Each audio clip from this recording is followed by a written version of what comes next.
Assalamu alaikum wa rahmatullahi wa barakatuh, everyone. Inshallah, today we're going to be starting a new set of ayat, and I am pretty excited because, of course, we've been talking about, let's just kind of zoom out before we start right there.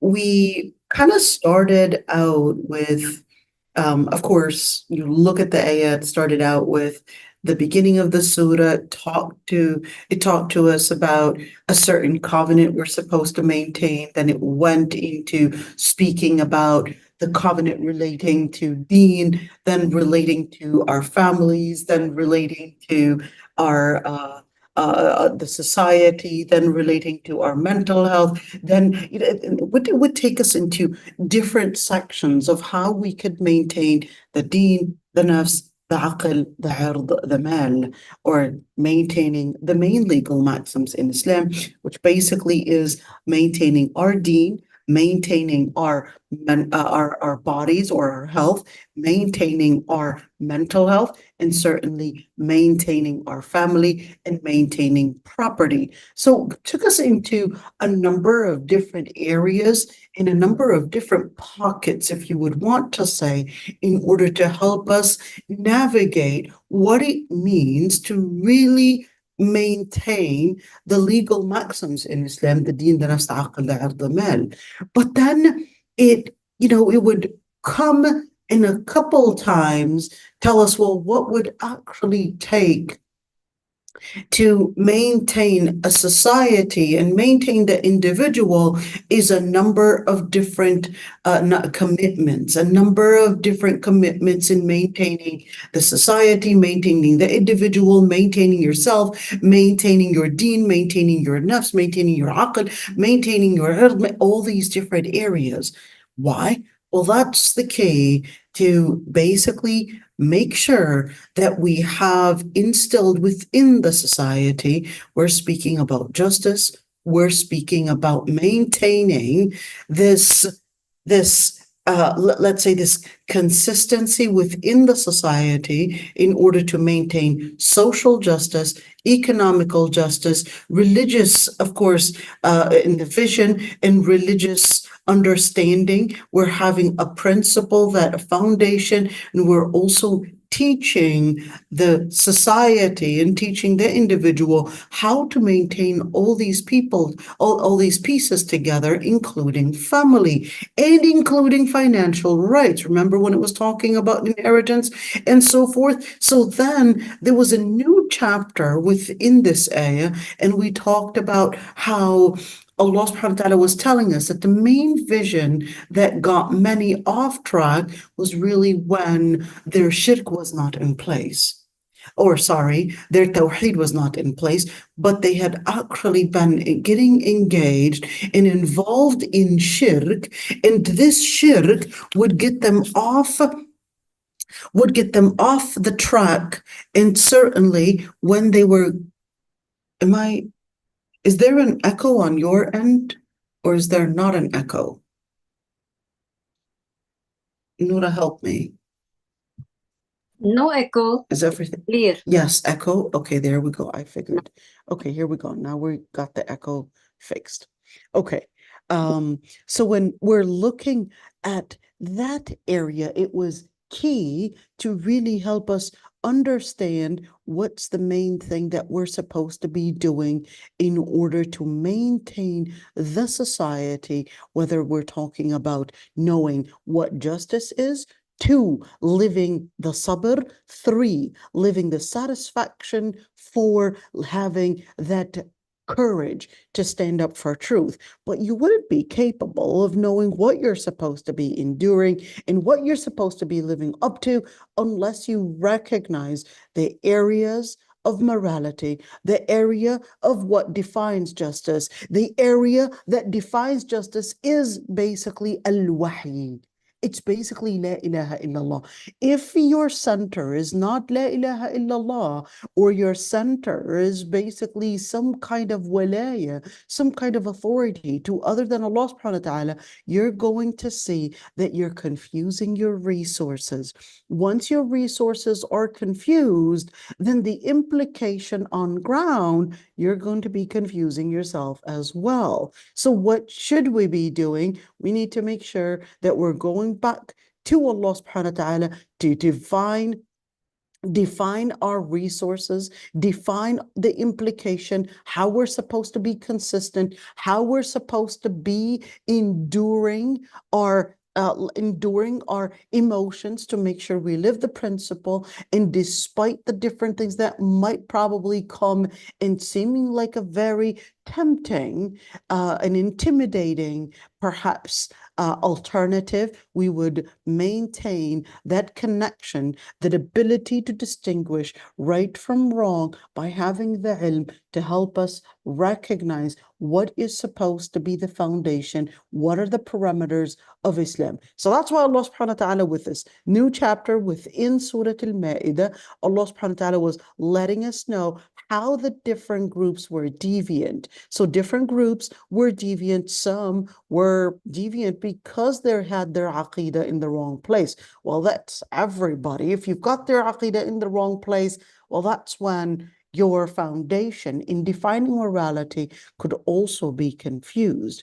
Well, that's when the ayat were going and indicating that key point and basically scrutinizing what the wrong aqidah in shirk, or perhaps even if they had, let's say, a source of scripture, but then they confused the details, they could also get into al-adawa wal-baghdha. They could get into animosity, they can get into hate, they could end up simply bringing in social justice in jeopardy, at risk, and then you'll see what they will probably be doing is right there every single time you would bring about some form of peace, they will then let their animosity, their selfishness, and certainly the conflict of interest come in, and this conflict of interest would then bring about the wars back on again, killing back on again. Injustice is then going to be the inevitable in such situations. So Allah subhanahu wa ta'ala would give us then what led to injustice, what led to the different corruptions that happened on earth, whether it was the shirk or whether it was, it could have been probably coming from a resource or a source of probably some that is of wahi, but then of course the implication, if the implementation was not done right, then the implication is going to be off track. And the same thing where Allah subhanahu wa ta'ala would basically lay out, it wasn't just the Yahud, it was also the Christians that had also done similar things. But there is, then it takes us into, there is a group that certainly, if they were to apply a certain level, even if they were living shirk, if they are to apply a certain level of humility, a certain level of akhlaq, then this can lead them to recognizing faith, to recognizing what it means to live as a Muslim, what it means to find the truth, what it means to find the light to get you to Allah subhanahu wa ta'ala. And then it went and talked about such an example that it could be possible that a person might not live and not probably be on Islam entirely, but they can have certain akhlaq, certain morality that can help them find the way to peace, find the way to justice, find the way to being humble, and eventually, but that's not enough to say that this person is basically going to be finding Jannah. Because in order to really complete the path to finding Jannah, you really have to have Tawheed in place. You can have all the akhlaqs, even if you're Muslim. The Prophet ﷺ basically said in the hadith, إِنَّ أَحَدَكُمْ لَيَعْمَلُ بِعَمَلِ أَهْلِ الْجَنَّةِ حَتَّى مَا يَكُونُ بَيْنَهُ وَبَيْنَهَا إِلَّا ذِرَاعٌ. One might do the action of the people of Ahl Jannah to the point that there would be only perhaps just an arm reach between them and getting to Jannah, but they won't enter it. Why? Because their heart, their sincerity wasn't in place, and that eventually went on to up onto the surface. And then the result was that they entered hellfire. So what happened? The result came to the surface because their heart was not in place. Now, at the same time, let's flip the situation.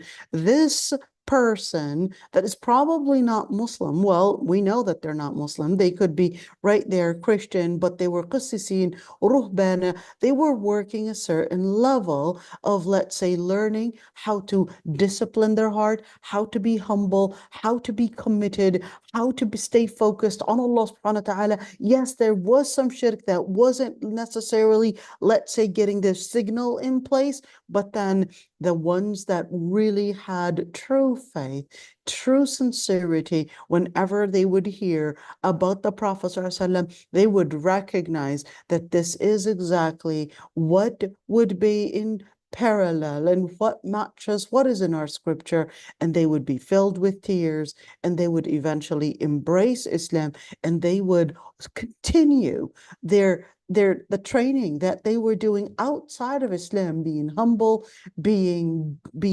committed, being consistent. They would come in with the same, let's say, practice, and then they would apply it within Islam, and they would make some of the best Muslims. They would make some of the best Muslims. And I always would say, you know, the Arabi family, the Arabi Palestinian side of my family wasn't, let's say, religious in its practice, wasn't committed in its practice, and the commitment, ironically, really comes from my mother, who had actually learned that when it comes to embracing religion, that you take religion seriously. And I would always say that she had learned from her Catholic mother, who actually was a nun for 17 years. Her mother, my grandmother, was a person that was committed to faith, committed and consistent to faith, and of course taught my mother that religion is to be taken seriously, is to be in commitment with, that you don't necessarily take it as if it's a vacation here and there, and sometimes I would be committed and sometimes not. No, you have to be consistent day and night and move on. But this is a person that basically was living that commitment during the time of shirk, but then during when my mother had embraced Tawheed, then you saw that that discipline, that wanted to live, نحسبها كذلك, that was raised in living that commitment, when it was, I guess, given the light of Islam, it became a complete commitment. And subhanAllah, may Allah subhanahu wa ta'ala make her from ذلك جزاء المحسنين, make her from المحسنين, and give her, Ya Rabbi, أنهار خالدة فيها, and us, all of us, give us that جنات تجري من تحتها الأنهار خالدين فيها, and give us the level of المحسنين. So then, of course, I guess it would be fair to also say the person that supported me, certainly my mother was trying to make me consistent, but also my father was a key person in my life as well, to help me recognize what it means to also live that commitment and the courage, despite the opposition that many would basically not find. And especially during our times, that was the 80s, that was the 90s. My mother and father, whenever we would find, I guess, an opposition, whether in the US or in Palestine, it would be, if you're doing the right thing, don't worry about how people will or might perceive you. people might react to your commitment. And subhanAllah, I must say, I know a little off track, but I think it's fair to من لا يشكر الناس لا يشكر الله. لا يشكر الله من لا يشكر الناس. At the end of the day, if you're not going to be thankful to Allah subhanahu wa ta'ala, well, you're not going to be thankful to Allah subhanahu wa ta'ala if you're not thankful to the people that had given you all the different good things that you are right now probably having. So I had to mention it, especially that my grandmother was a rahiba, that she was a nun for 17 years. She didn't become Muslim. She had to leave the convent. Okay. Okay, let's continue right there. So then the ayat take us, يا أيها الذين آمنوا لا تحرموا طيبات ما أحل الله لكم. Then the ayah take us into knowing, yes, this did definitely teach a certain level of commitment. This did definitely teach a certain level of consistency, but don't get carried away thinking that you want to embrace this lifestyle. So Allah subhanahu wa ta'ala basically teaches us that no, it's living, yes, certainly with commitment, yes, certainly with consistency, but also with moderation. So then the ayat would take us into, well, how do we understand moderation? How do we understand how to avoid al-i'tida? How do we understand how to not get into any form of transgression? And then it would give us those keys. So in other words, Islam is not a utopian religion. Islam is a religion of moderation. It's not utopian because certainly you could see that these groups were definitely wanting to live a certain utopian level. I guess, abstaining from marriage, abstaining from life, abstaining from all the different probably good things out there because they wanted to live a certain level of, I guess, asceticism in order to get close to Allah subhanahu wa ta'ala. It was just living on the minimal in order to get to akhirah. So that was their vision. But Allah subhanahu wa ta'ala said, well, Allah subhanahu wa ta'ala created us as basically having a certain fitrah. So therefore, you don't want to go too extreme. You don't want to go too extreme in considering your let's say your asceticism and what you want to consider in terms of how fast you want to get to Allah subhanahu wa ta'ala. It has to be in a certain level of consistency, in a certain level of moderation, in a certain level of what you need to do. وَلَا تَنْسَ نَصِيبَكَ مِنَ الدُّنْيَا. But then it continues with a different subject, which is لَا يَأْخَذُكُمُ اللَّهُ بِاللَّغْوِ فِي أَيْمَانِكُمْ. But then you had certain people, in order to keep themselves consistent and committed, they would use the method of making oaths, and those oaths were, I guess, keeping them committed to a certain level. So it was definitely handy for many who couldn't stay consistent. So they would start making oaths to keep themselves consistent. But then,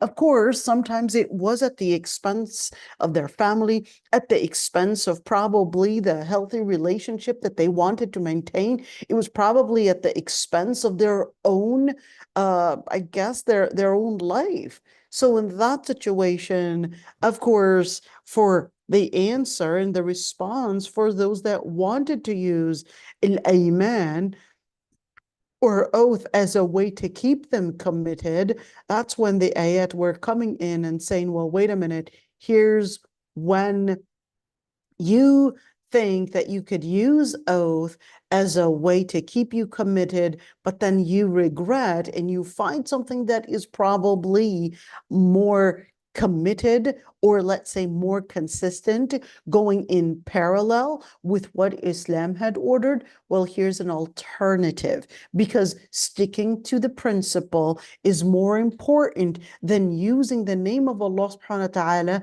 probably as a barrier from you doing what is right. In other words, what Allah subhanahu wa ta'ala considers as the most important thing is living what is right. Making sure that you're consistent with that is actually key. All right, so then it gives us this alternative, but then it takes us into a different topic, which is what we're going to be doing today.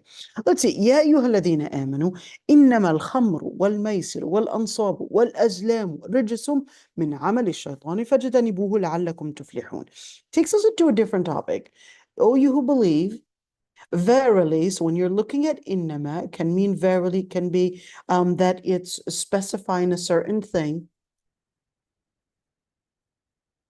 Drinking alcohol, gambling, and different idols, or even different ways that they used to do draws whenever they probably wanted to get this fortune and trying to see what's the right action I should be doing. They used to do a draw, and then they would hang those draws on the Kaaba, giving it some sanctity, and then they would choose one of these draws, whether they should do something, whether they shouldn't be doing something. So it's kind of like wanting to say or believe that the gods were directing the choices that they are making by directing somehow which one of those draws goes into their hand. So Allah subhanahu wa ta'ala said that all of those, whether we're speaking a certain action, probably what you would consume, or a certain action that might be for entertainment reasons, or perhaps things that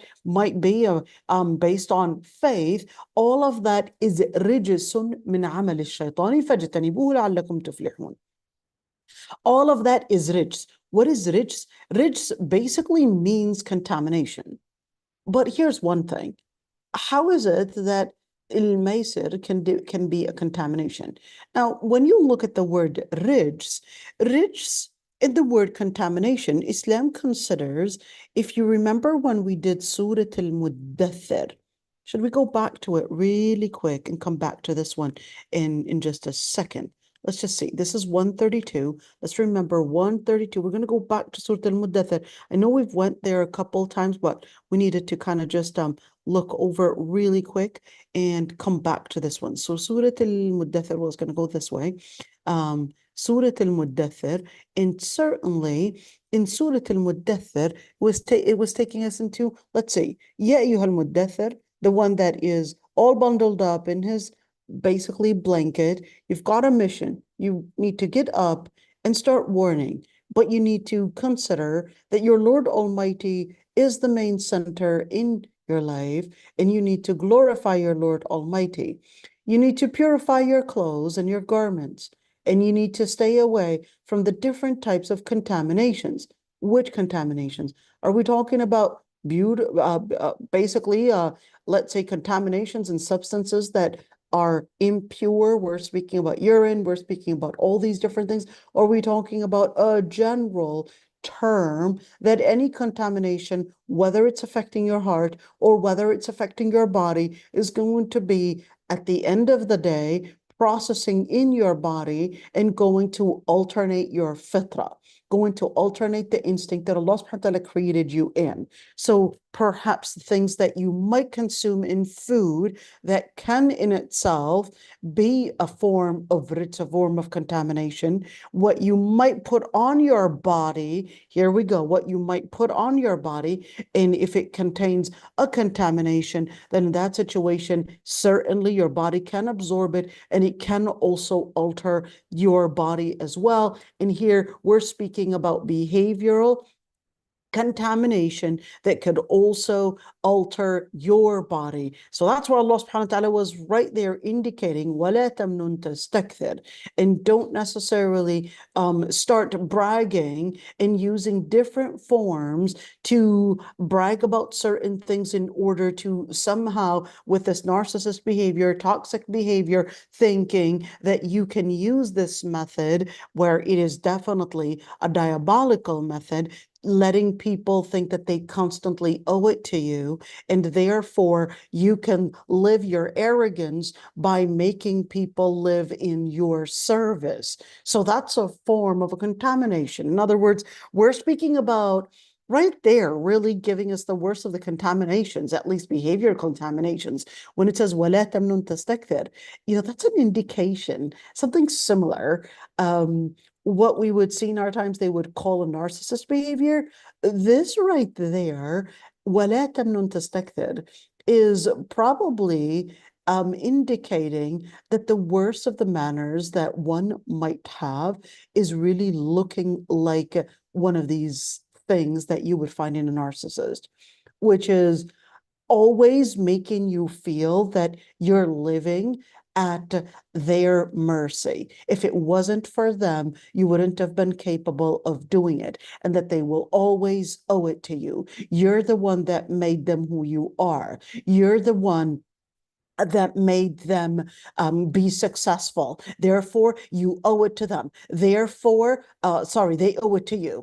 Therefore, you always have to live in that in that service to them, because if you don't live giving them the service, then you're really not being committed, and therefore you would then be, of course, by the narcissist behavior, you would then be, I guess, stormed with all these accusations and trying to ruin your reputation, trying to ruin your life, etc., because they would consider that they're the ones that were God. They wouldn't necessarily say that they're God literally, but they would deal with the situation like everything that you were doing was supposed to only be to and at their service. So when you look at وَلَا تَمْنُنْ تَسْتَكْثِرْ, this is definitely right there speaking about that personality. وَلِرَبِّكَ فَاصْبِرْ. And to your Lord Almighty, in order to live, of course, this purity, because if it's telling you that you need to stay away from the different contaminations, whether it's behavioral, or whether it's a garment or probably on your body, etc. And then in that situation, it's telling you, وَلِرَبِّكَ فَاصْبِرْ, that you have to live a certain commitment, a certain patience, because it might seem that you are getting somewhere by probably living some certain behaviors or probably wearing certain types of clothing. So when we're talking about ثِيَابَكَ فَطَهِّرْ, whether we're speaking about that you're dressing in a certain, let's say, a level of modesty, that's the form of tahara, that's a metaphorical tahara, or whether we're speaking about an actual purity, that you're keeping away impurity, whether we're speaking about substances that are impure, at the end of the day, that literal and metaphorical also applies to the word purity and impurity as well. So just wanted to, I guess, note this one right there. Let's go back to the ayat that we were doing. I believe we said it was going to be 132. Am I right? Yes, good job. Okay. I know sometimes it feels good to just tell yourself, good job.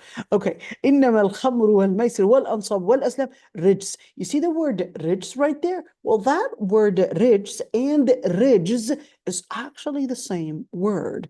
It's the same word, but of course, different ways of using these different words. When is it metaphorical? And then they would go into the different debates. So I'm not going to take you right there, but let's just understand. Then there would be a debate between scholars on whether the khamr, for example, is literally impure, or whether the action leads to intoxication, therefore the actual substance is not impure, or is it? Well, it said rich. Do we understand this as a metaphor, or do we understand this as a literal wording? And how do we deal with all of that? Well, I want to, I guess, zoom out a little bit in the ayat and first give the general meaning, and then we'll go in detail. So, Ya ayyuhalladhina amanu, then it's taking us into the believers. How do we maintain al-akhlaq?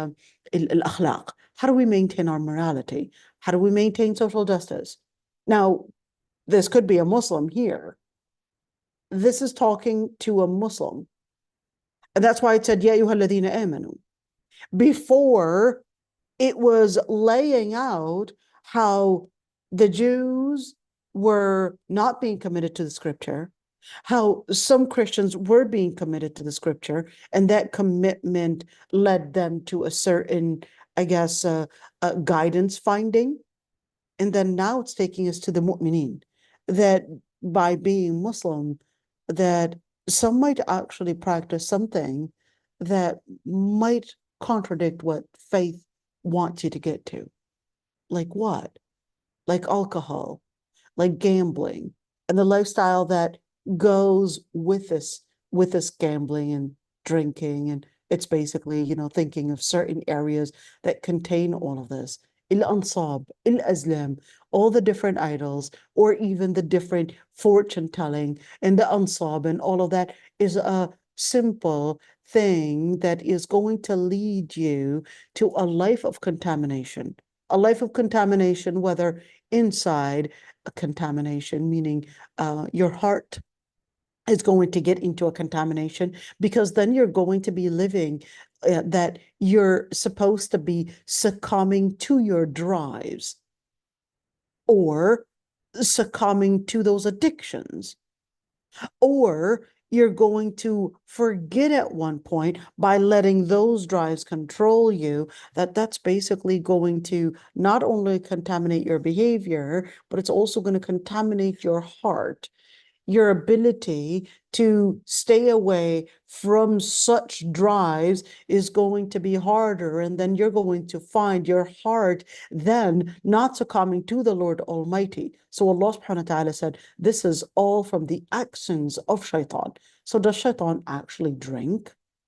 Does the shaitan actually play, I don't know, cards and gamble? What does it mean, min amal al-shaitan? Min amal al-shaitan, meaning that it was made to be intimidating from shaitan in order to get you within that. فَجِئْتَنِبُوا. So what you need to do, because it leads to what the shaitan is trying to take you into. So what is shaitan trying to take us into? What is shaitan trying to, why is he trying to intimidate us to engage in any of this? That's why then the ayah continues and tells you, إِنَّمَا يُرِيدُ الشَّيْطَانُ أَن يُوقِعَ بَيْنَكُمُ الْعَدَاوَةَ وَالْبَغْضَاءَ.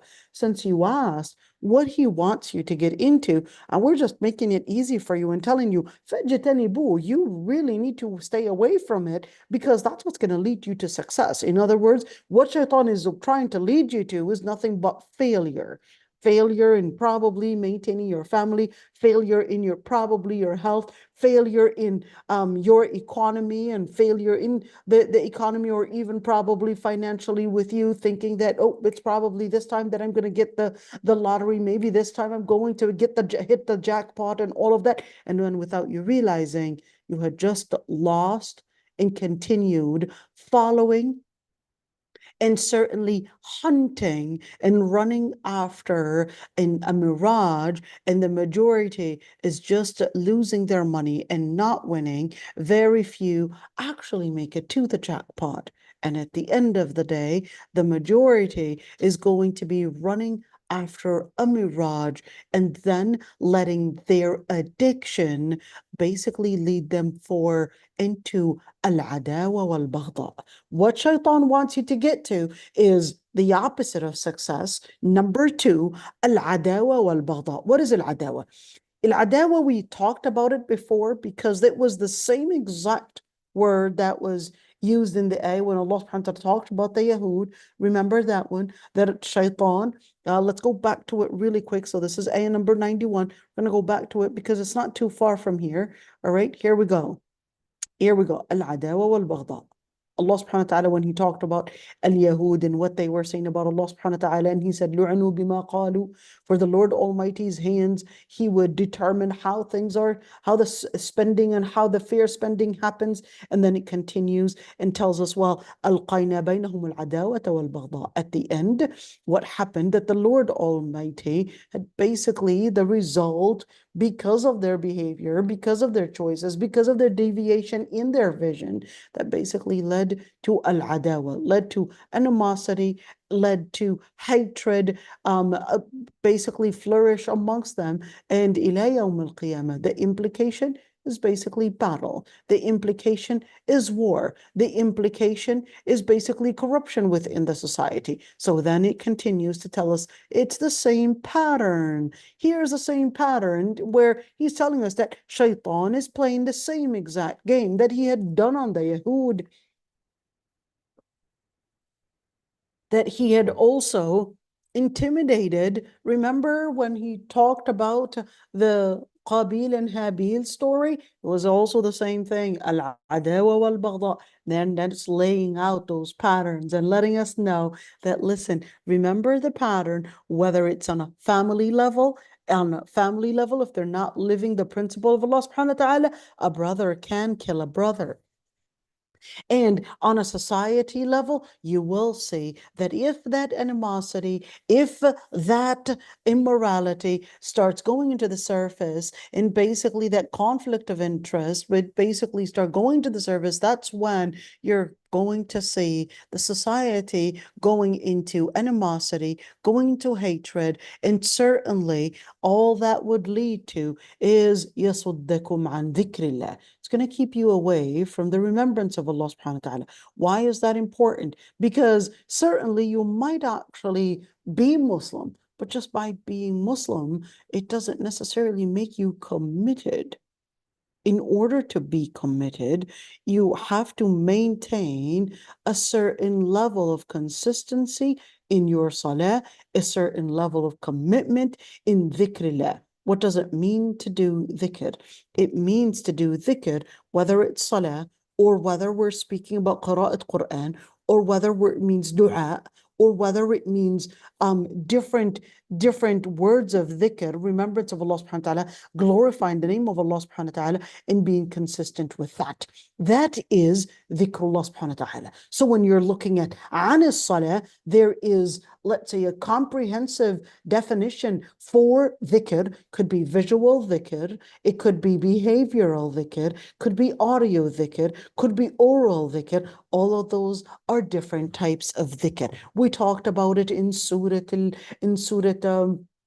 Al-Kahf at the end of those ayat, and how it was basically telling us that no, what happened is that they were blinded, and then لا يستطيعون سمعا, and they couldn't hear anything. Well, wait a minute, how is it they were blinded but then they couldn't hear anything? It was because when you're speaking about the different tools that you would have, whether it's your eyes, whether it's your ears, whether it's your brain, whether it's what you walk to, whether it's what you talk about, all of that processes in their heart, and then certainly can lead to what choices they would be making. And of course, what the Shaitan's goal is to build within people's hearts. Of course, al-adawa, animosity, hate in alcohol, in the different practices of addiction and gambling and so forth. And certainly the main goal is to keep you away from Allah subhanahu wa ta'ala, away from your consistency in salah. And in that situation, there are certain things you just gotta just make it just a clear-cut thing. And فَهَلْ أَنْتُمْ مُنْتَهُونَ? Are you going to be right now making a final commitment that you're just going to leave it entirely? What choices are you going to be making? Because just by taking a sip here and there, it's going to basically make you intimidated to take more. And then if you couldn't control yourself when you weren't yet addicted, then certainly the gravity and the intimidation to continue more within that area of addiction is going to be stronger in having its grip on you than in those moments when you were not addicted. So therefore, you got to make sure that you put in a level of commitment, a level of faith, a level of empowerment that فَهَلْ أَنْتُمْ مُنْتَهُونَ? Are you right now going to announce it as a final commitment and that you're leaving this once and for all? So what should I do? أطيع الله وأطيع الرسول. So obey Allah, obey the messenger, وَاحْذَرُوا, and be careful It's not enough to obey Allah subhanahu wa ta'ala and obey His Messenger, but you really need to be cautious from shaitan, because you can be living a certain level of faith, but then shaitan will come in and probably convince you that there's nothing wrong. You know, some istighfar needs istighfar. This is real. Some people might actually say astaghfirullah, and then what they really need to do is istighfar that requires istighfar. Some people actually they're making salah, but they actually need to do istighfar for their salah even. Some people are doing a certain good deed, but that good deed requires istighfar because their sincerity was not in place.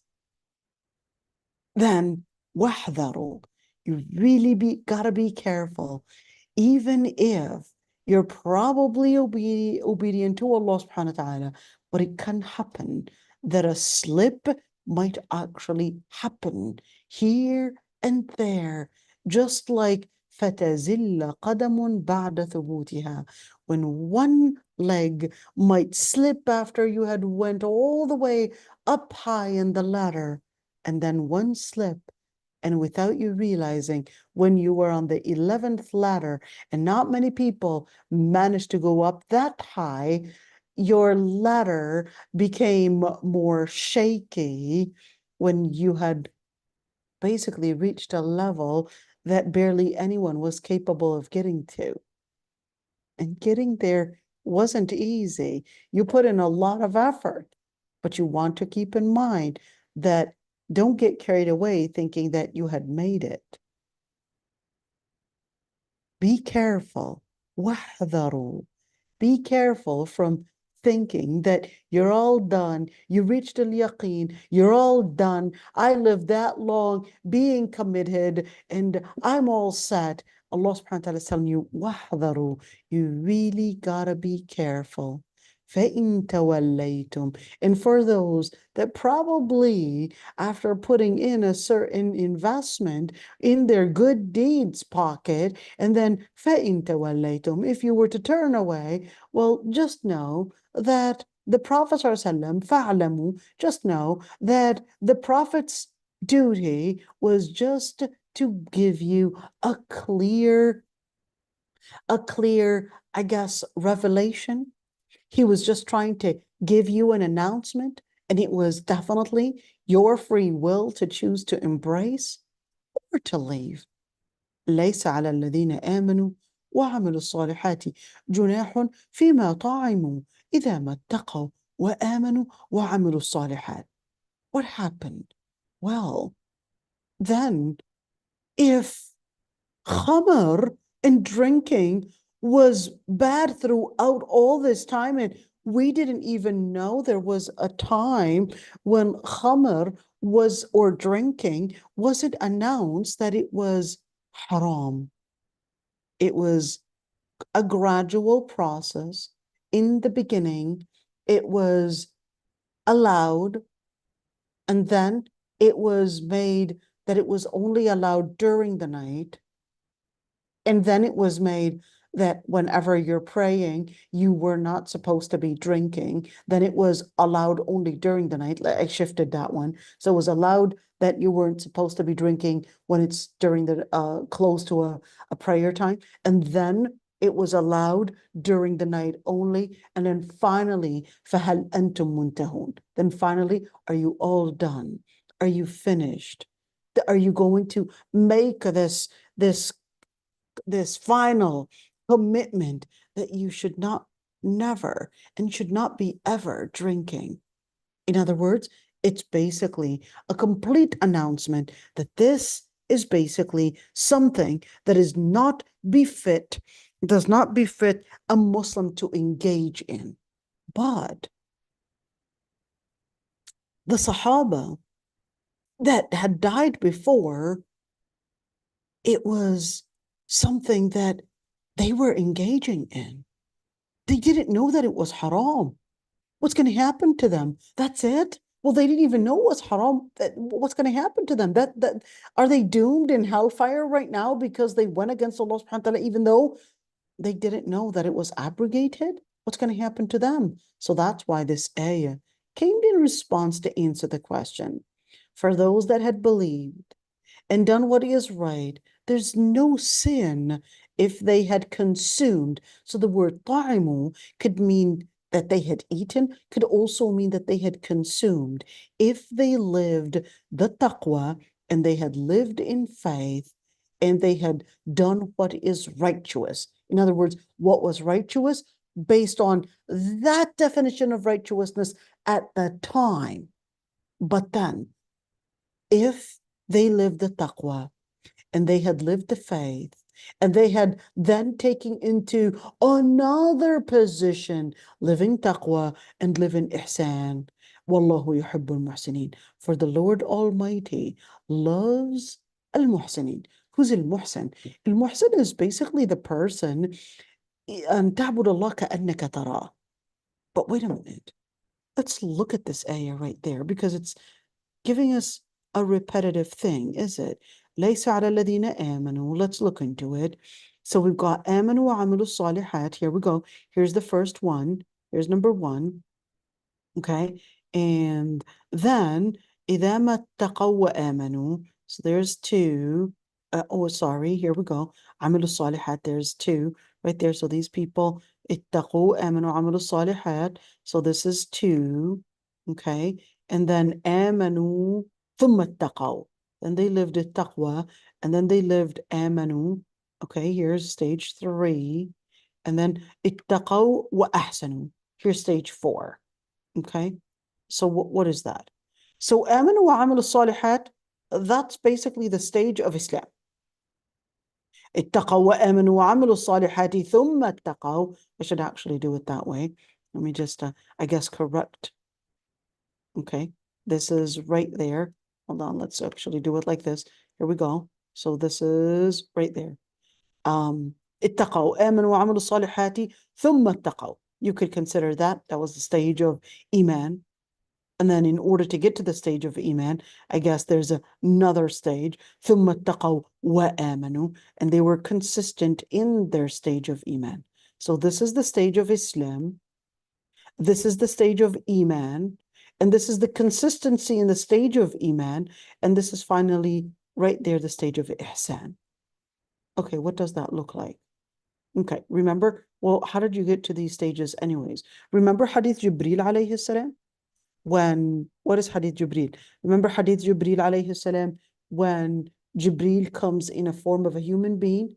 When the Sahaba were sitting with the Prophet ﷺ, and then Umar ibn Khattab narrated the hadith, and he said, بينما نحن جلوس عند رسول الله صلى الله عليه وسلم إذ طلع علينا رجل شديد بياض الثياب شديد سواد الشعر لا يعرفه منا أحد لا يرى عليه أثر السفر ولا يعرفه منا أحد حتى جلس إلى النبي صلى الله عليه وسلم فأسند ركبتيه إلى ركبتيه ووضع كفيه على فخذيه وقال يا محمد أخبرني عن الإسلام. There we go. Remember that story? When the Prophet ﷺ, oh no, AI, so smart.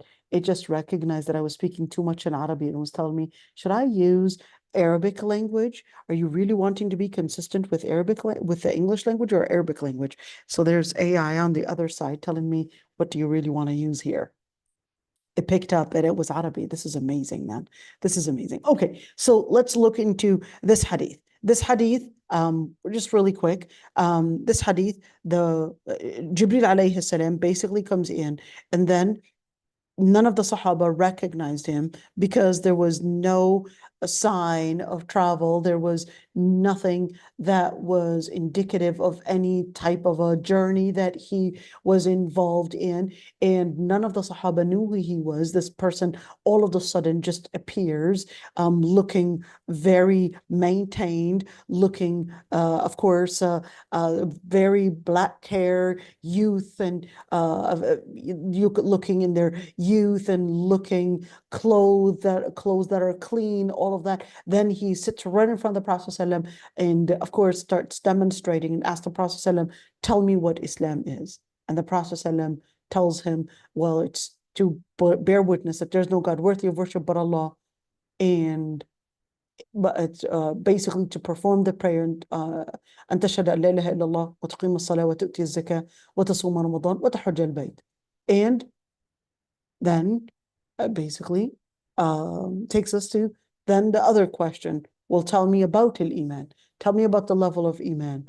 And he tells him, أن تؤمن بالله وملائكته وكتبه ورسله واليوم الآخر. It's to believe in Allah subhanahu wa ta'ala, the angels, the books, basically the holy books, and also believing in the prophets and the messengers, and believing in the destiny. تؤمن بالقدر خيره وشره. And then finally he asks him, well, tell me about Judgment Day. وإن تأخبرني عن الساعة. He said, ما المسؤول عنها بأعلم من السائل. The person that's questioning and asking does not have any more information than the person that is being asked. In other words, you as an angel, you don't have that answer to that question, and neither do I. That's something that only Allah subhanahu wa ta'ala knows. So then he tells him, أخبرني عن أماراتها, tell me about its signs. And he would tell him, أن ترى الحفاة العراة العالة رعاء الشيء يتطاولون في البنيان. And of course, أن تلد الأمة ربتها. So when we're talking about that, but the most important one was basically those stages: stage of Islam, stage of Iman. And for the stage of Ihsan, basically said, أن تعبد الله كأنك تراه. It's to worship Allah subhanahu wa ta'ala as if you could see Allah subhanahu wa ta'ala. This hadith is actually key in Aqidah, by the way. This is one of the most important hadith in Aqidah. You really got to memorize that hadith. You really got to memorize that hadith. Okay, let's see. So we've got, this one was actually taking us into the level of Islam. The person is believing in Allah subhanahu wa ta'ala, the prophets, the messengers, etc. But then Amilu Salihat, they would do, I guess, the minimum of what it means to do what is righteous.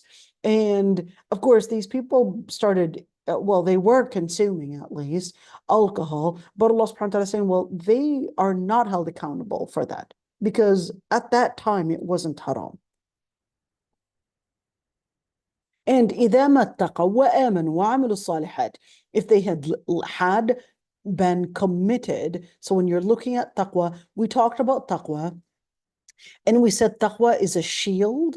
It's to put a shield of faith, and you surround yourself with the principles of the Lord Almighty. In other words, you're committed to the principles of the Lord Almighty, and that commitment is giving you a shield of protection from slipping into the different different contaminations, from the different things that might be intimidating to you. So that's why perhaps the opposite of taqwa is going to be fisq, because fasaqa actually means when you would have a fruit and you're taking away basically the peel off of it.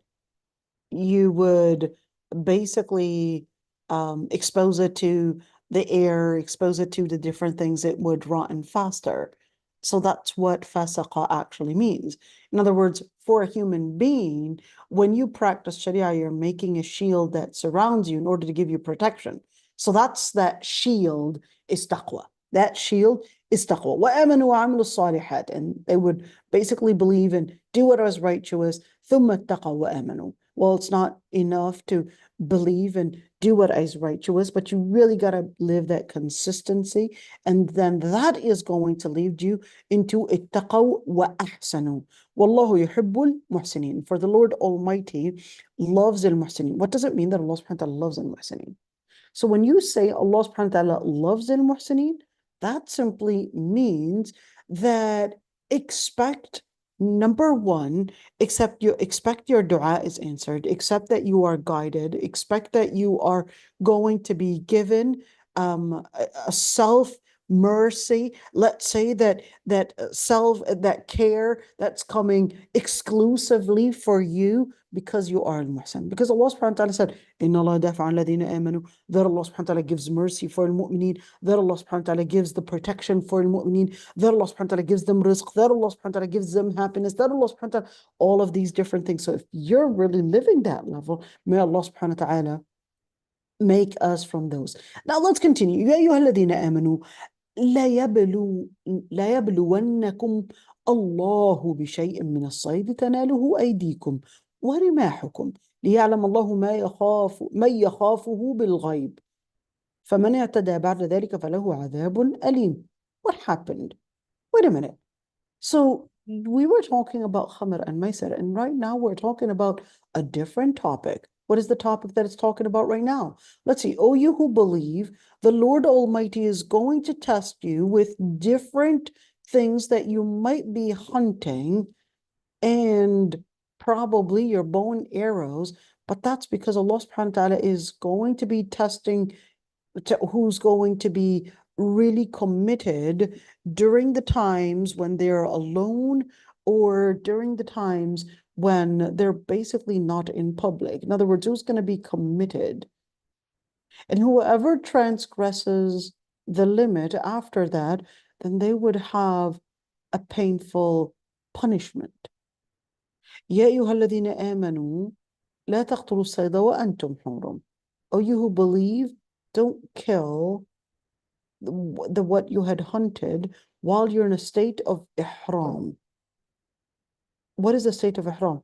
When you're in a state of ihram after you had passed al-miqat, you had the intention, that's a state of ihram to continue your journey for umrah or for hajj. And whoever kills it and deliberately and intentionally does that, then in that situation, there would be a jaza, there would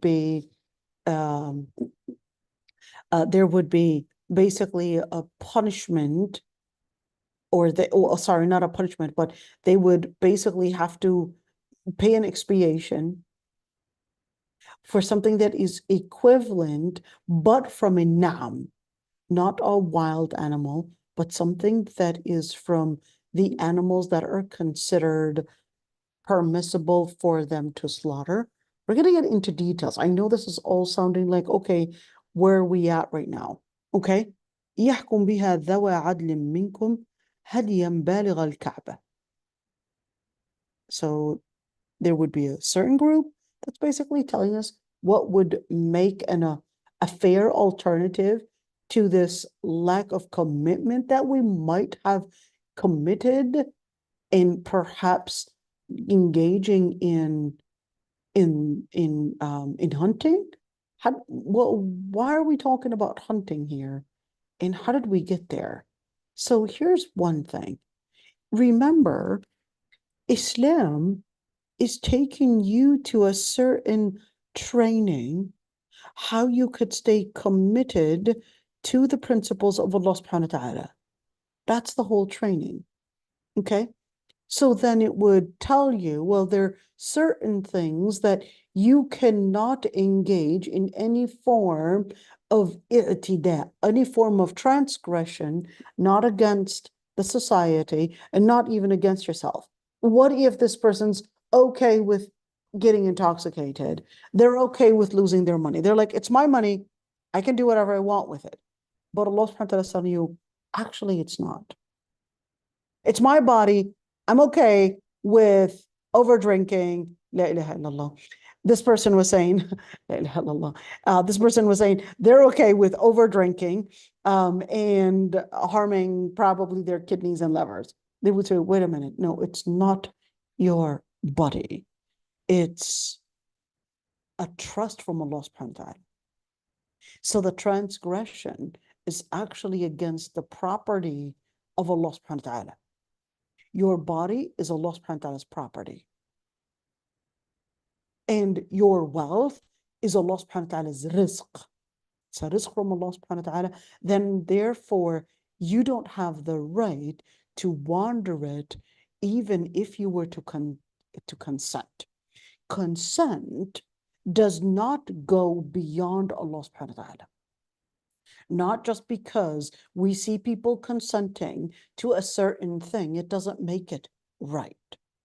Whether it's you consenting on something that probably involves you, like your own body, or whether it's consenting on something that involves your wealth or your property, it doesn't make a difference. There are certain things that Allah subhanahu wa ta'ala had designed and set a certain parameter, not because Allah subhanahu wa ta'ala had given you the power perhaps over your body or over your wealth. It doesn't mean that you determine the principle on what makes a fair channel for this, whether energy or whether it's power, etc., you would have to be committed to Allah subhanahu wa ta'ala, because Allah subhanahu wa ta'ala had given you these potentials, whether it's a financial potential or whether it's a physical potential. Allah subhanahu wa ta'ala had given you these things basically as a test. These potentials are supposed to be taking the society and bringing in justice and not injustice, and certainly not animosity, and certainly not taking the society in any form of corruption.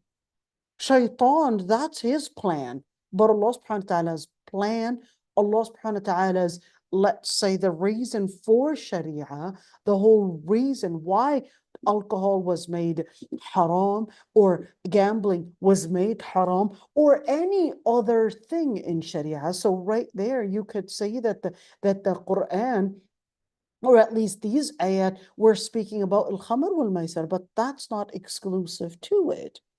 Because Allah subhanahu wa ta'ala, al-ibra bi'umum al-lafzi la bi-khusus sabab.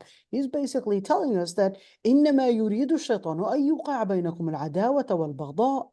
That shaitan's main goal is to basically يُوقِعَ بَيْنَكُم. What is يُوقِعَ بَيْنَكُم? اليوقع comes from the root وَقَعَ. وَقَعَ actually means to fall.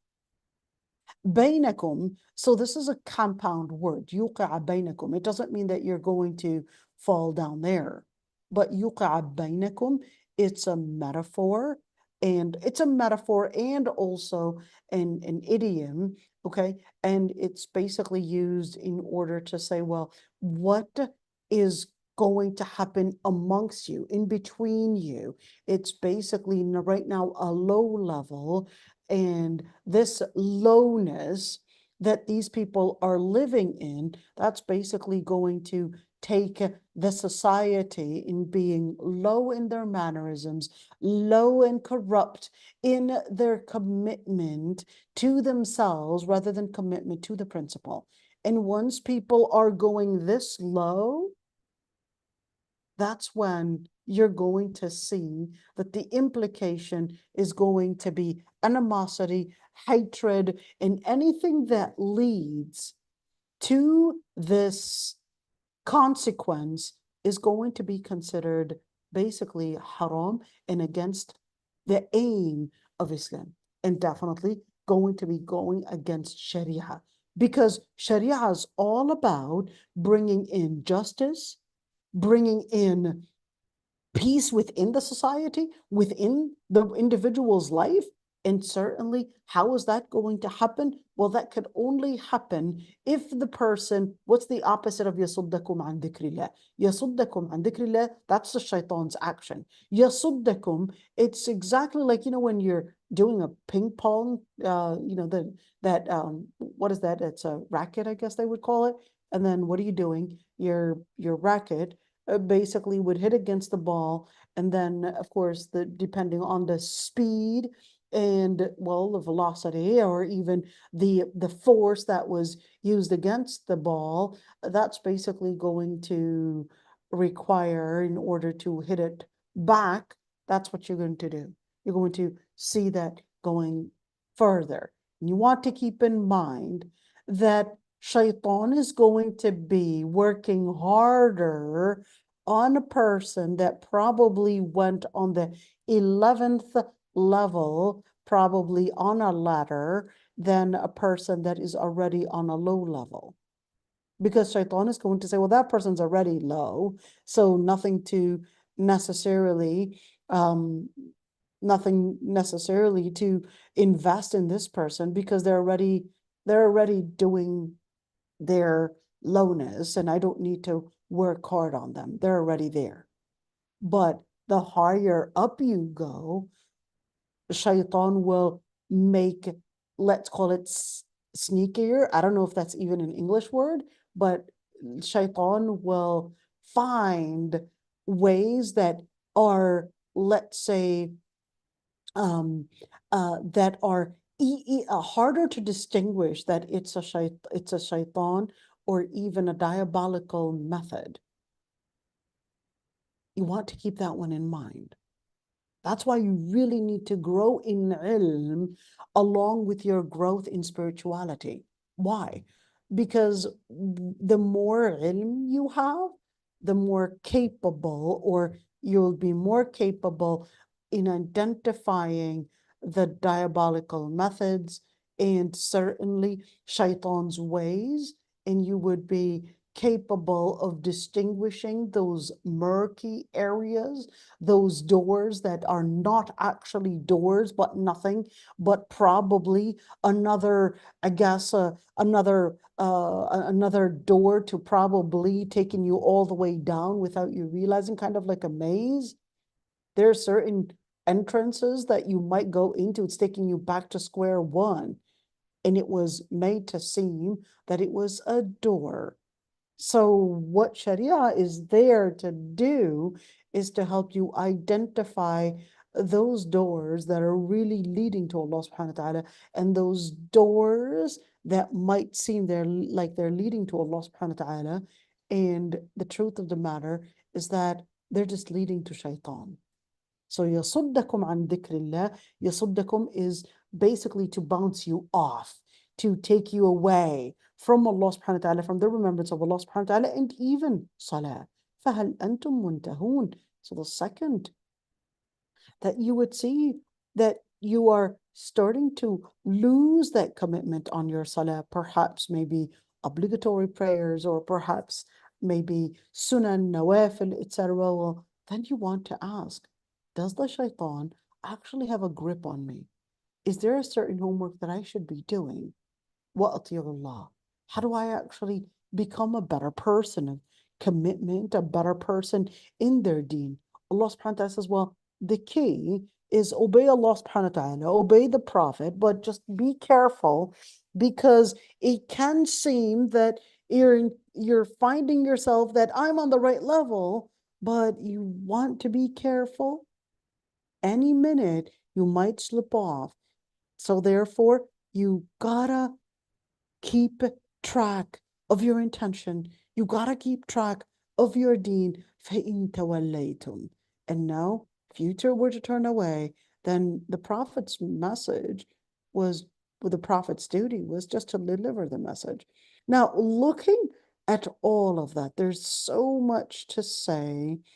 And how do we grow in our faith? How do we stay committed? How do we understand the methods of shaitan? So that's basically, when you're looking at this page, it's basically telling you, yes, the method of shaitan is to basically create a transgression against yourself, against a society, and even against, now this one's really rather interesting. I didn't find any book of tafsir that mentioned that, but it was just a thought that Allah subhanahu wa ta'ala, inshallah, it's a thought that Allah subhanahu wa ta'ala guided me to. Not, I don't have any, I guess, supporting evidence to, I'm just going to lay it out, and I definitely need to see what other scholars would think of this one. But here's what I was thinking about. I was wondering, well, how is it that it went from speaking about Khamr al-Maisir, and then it went to speaking about Sayd in hunting for a person that is in a state of ihram? How did we go from speaking about that to that? Because when you're talking about Sharia, Sharia is not only to protect the people, but it's also to protect wildlife. It's also to protect the things that would be surrounding you, whether we're speaking about wildlife or whether we're speaking about the ecosystem. All of that is actually key. So Sharia goes farther than just speaking about justice for human beings, but it's also talking about learning how to live and not get carried away with, of course, with side, with hunting, because the beginning of the surah, it was talking about hunting, and we talked about some of the rulings of hunting and what makes permissible and what if it runs away, what if we find it later, all of those different things.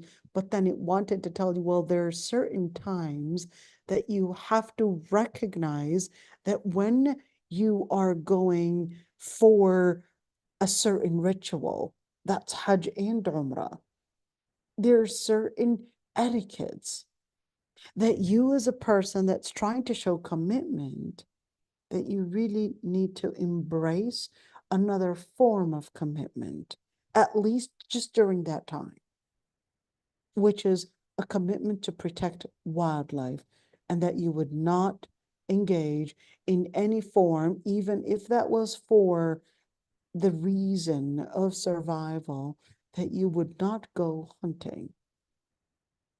And let the society, whether we're speaking about human beings or whether we're speaking about wildlife, let everyone be at peace from any type of a transgression. And then we go into details, of course, because the whole ayah, if you could see, it used the word فَمَنِ اعْتَدَى. It also used the word الْإِعْتِدَاء, which basically means transgression. And it was talking about يَخَافُهُ بِالْغَيْبِ, who's really going to be committed even when no one is watching. Are you really going to be committed? Are you really going to get into that training that you really need to live that consistency to the faith of Allah subhanahu wa ta'ala, whether you were in situations going probably finding these wild animals probably available right there, right before you. And certainly, of course, just to mention, there was also a reason for that revelation. Well, there are going to be a lot of stories that we're going to be saying within these ayat, because certainly the Arab were really obsessed with drinking, and certainly obsessed with hunting as well. So hunting was their mean of survival. And the reason for that is because they didn't have a lot of vegetation to become vegetarian. They didn't have lots of vegetation. Their land was not fertile. It's a desert area. So to think of it as giving them an abundance of, I guess, greens and veggies, well, that wasn't available. So they needed to depend on another mean of survival, which basically is going to be in protein. And that would basically mean hunting. So in that situation, what if the person was in a state of ihram? So the ayat were taking us into how to maintain a certain level of justice, a certain level of peace, a certain level of commitment, a certain level of consistency, all those areas in doing that training to give us how do we stay away from a certain society, a society of probably alcohol, a society of a different kind of entertainment that is probably presented, whether we're doing it for the sake of money or whether we're doing it for the sake of entertainment, gambling, and living and probably running after fake, I guess, entertainment, whether it's probably in drinking or probably in gaming or certain things in gaming and gambling, or probably fake ideas. Because why al-Islam here? Because al-Islam it's more of a fortune telling. And this person is running after a certain entertainment, a certain exotic feeling, and this person is running after a hope that probably, chances are, you're 99.9% of the time you're really not going to be getting that lucky number to win.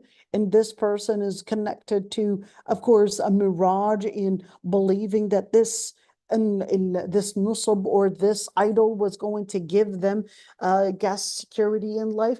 And in Islam, they're basically running after some lucky charm, probably, that is going to give them the best choice, the best decisions in order to help them find the right path. And what they're really living is nothing but an intimidation to think that they're going to get somewhere.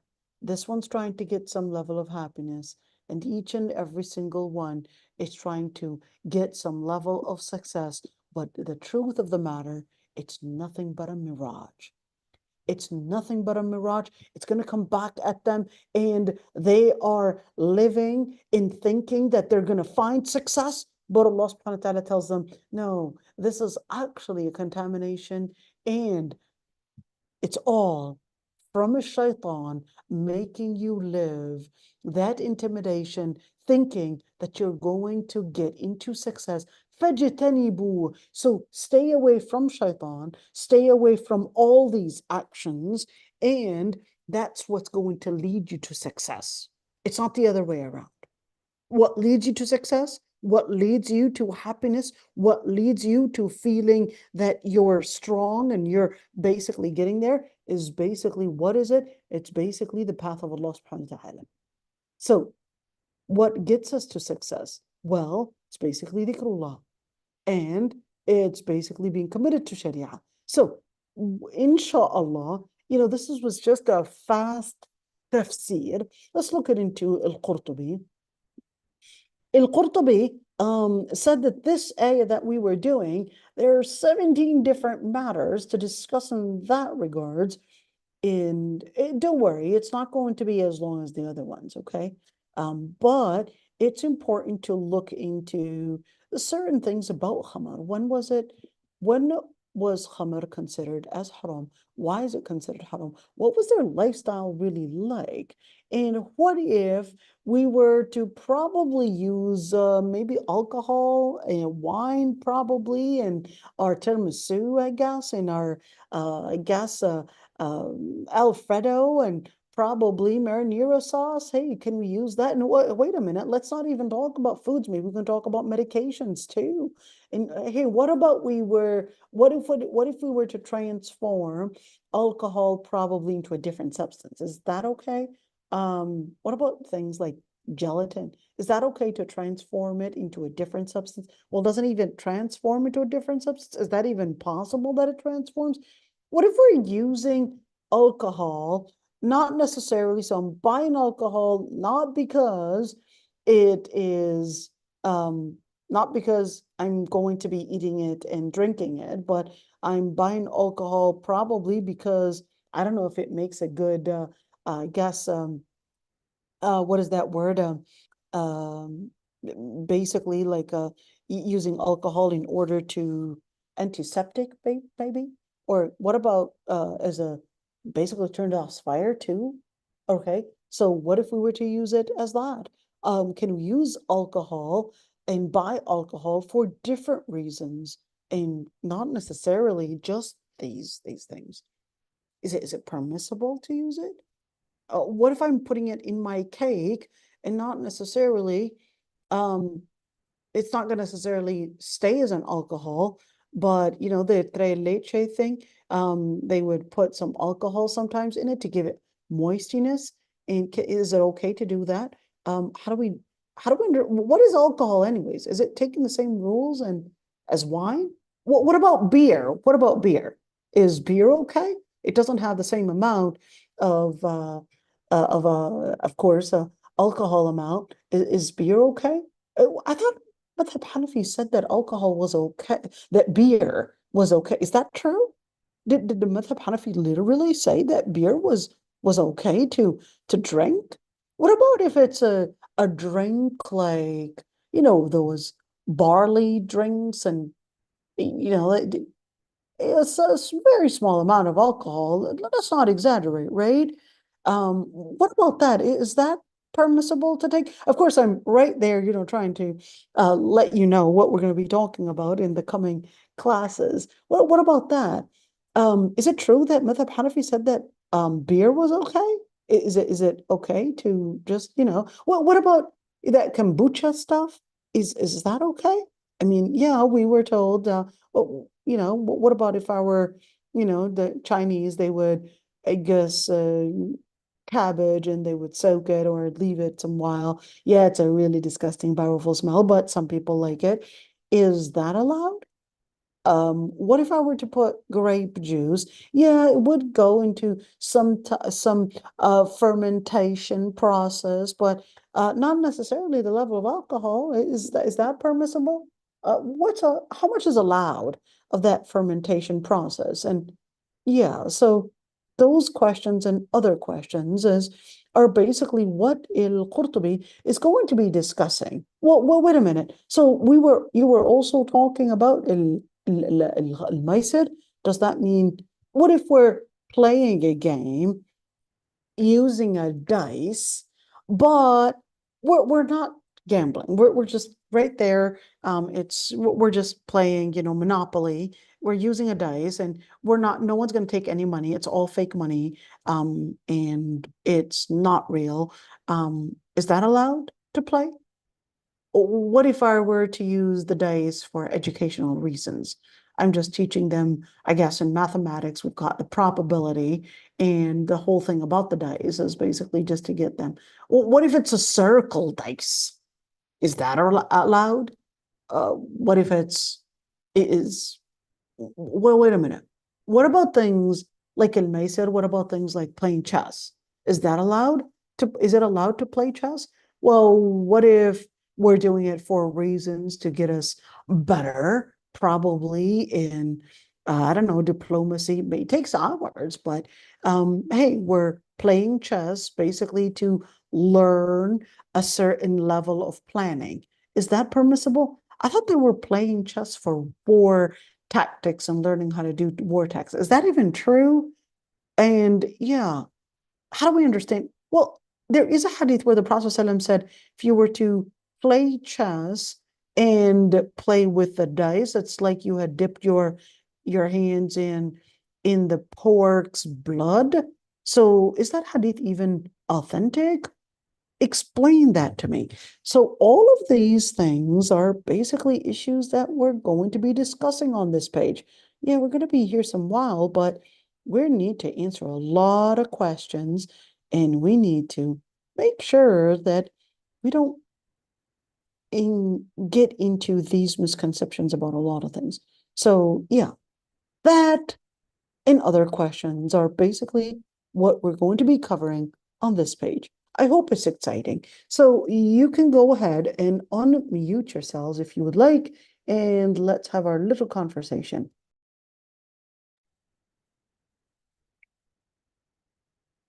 So for those that would like to unmute themselves, I'd be happy to listen, whether it's a suggestion or a question, or perhaps maybe something that you would probably like to add. I'd love to hear it. I just thought of heads and tails. You Or just heads thought, or tails. okay. You know, like okay. when you flip a coin. Yeah, right. Yeah, right. Yeah, can we actually do that?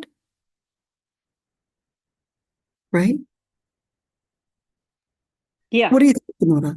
Is that permissible to do? Isn't that kind of like drawing lots? Is it? Okay. I don't know.